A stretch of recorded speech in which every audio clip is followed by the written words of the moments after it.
back after almost 3 months of not being able to record any video. I'm here and I'll be more consistent in the coming weeks. So I hope you continue to support this.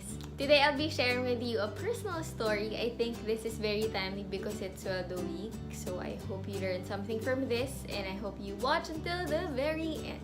So anyway, I grew up in a very comfortable family. I enjoyed a lot of nice things and we were sent to good schools. We traveled a lot as a family. We were provided not only with what we needed but also what we wanted. My parents were both engineers and they used to hold high managerial positions in big multinational companies, and that's how we were able to afford such kind of lifestyle. But about 12 years ago, we had a major wake-up call. That was in 2007. So there was a global financial crisis and my parents were forced to get an early retirement since wala na yung major source of income, tapos wala ding ipon, and we were also buried in debt. We realized that we were actually mega broke. As in, sagad. Even if akala namin mayaman kami, yung yaman pala na yun, galing lang sa active income. So, when my parents lost their source of active income, wala. Nga din kami. So, what was wrong or what went wrong? Even if my parents were earning really well, we didn't know how to save and invest. The only thing that we knew was to spend. So, that's a huge problem kasi yun nga, nung nawala na ng source of income, walang ipon. It was as if we lived in a very big house, very magarbo, pero walang pundasyon. So, nung nagka-earthquake, gumugulang siya. So, parang ganun yung financial house namin. Kumbaga, sa ibabaw lang siya maganda, pero sa ilalim, butas or walang tamang foundation.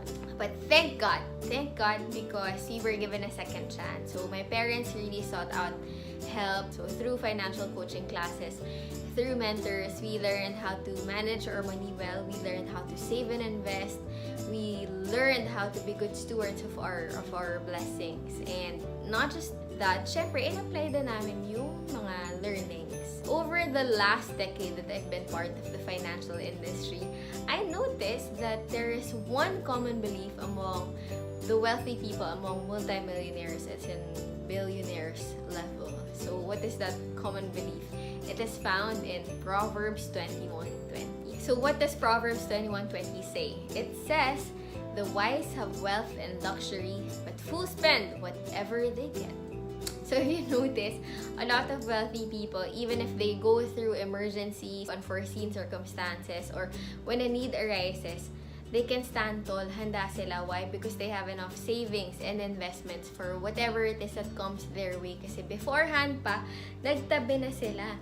And they live by these two principles. And these are the two things that rich people do that broke people don't. Number one, they save first before they spend. So, bago sila gumastos, they make sure that they've already set aside something for their future self. Kumbaga, non-negotiable, untouchable yung priority sa kanila, mag-save and invest. And number two, they live below their means. They live simply. Simple lang, di ba? Pero talagang mayaman. Instead of just focusing on your present needs and on instant gratification, we need to learn from the wise. And wise and wealthy people focus on building security for their future. And this is something that I also noticed from my parents when they started learning about proper money management. Even if they have money, hindi sila basta-basta nang gumagastos. But I think that's also something that they learned and applied from the people that they also met along the way. It's to live simply and to know your priorities, and hindi mo kailangan pumorma to prove your worth. Okay? So, instead of spending and living your life with no discipline when it comes to managing your finances, and yung hindi tayo handa or ubus-ubus biyaya, tapos pag may pangangailangan utang. Instead of being like that, let's learn from Proverbs 21:20. Let's learn to save and invest for our future. So I'm gonna give you a moment to think about this and to reflect on it. How have you been spending your money? Diba? Are you like the fools who spend whatever they get, as in everything ubos? Or from now on do you want to commit to start saving and investing for your future? So I'll give you mga 3 seconds. My message today is simple. Let's be wise when it comes to handling our finances. Let's be good stewards of the blessings that we receive. And let's treat money with a little bit more respect. Tandaan mo, blessing yan. Whenever you receive your income, first and foremost, honor God with your tithes.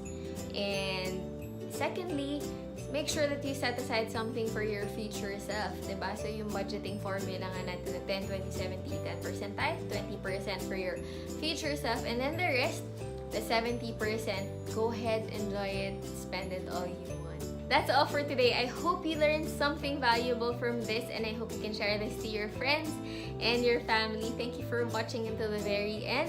This is Shai reminding you to keep on learning, keep on growing. Thanks and see ya!